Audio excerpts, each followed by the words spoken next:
আমাদের গ্লুকোজ হ্যাক্ট মিটারের ডেমো ভিডিওতে আপনাকে স্বাগতম।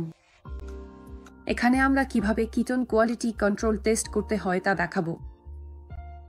আমাদের গ্লুকোজ কিটোন চিপে একটি নির্দিষ্ট কিটোন মান রয়েছে। এটি ব্যবহার করা হয় মিটার ও স্ট্রিপ একসাথে সঠিকভাবে কাজ করছে কিনা তা নিশ্চিত করতে।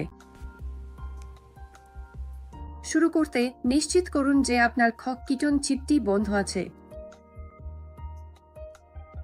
চিপটি মিটারের উপরের অংশে প্রবেশ করান, যেমনটা আপনি সাধারণ কিটোন স্ট্রিপের ক্ষেত্রে করেন। স্ক্রিনে ঝলমলে রক্তের চিহ্ন দেখালে অপেক্ষা করুন। এরপর আপনি আপনার চিপটি চালু করতে পারেন। আপনার মিটার স্বয়ংক্রিয়ভাবে 10 থেকে পর্যন্ত কাউন্টডাউন করবে। এরপর আপনার কিটোন ফলাফল স্ক্রিনে দেখাবে। ফলাফলটি প্রতিটি কিটোন প্যাকেটের গায়ে ছাপানো রেঞ্জের সঙ্গে তুলনা করুন। আপনার ফলাফলটি এই রেঞ্জের মধ্যেই পড়া উচিত।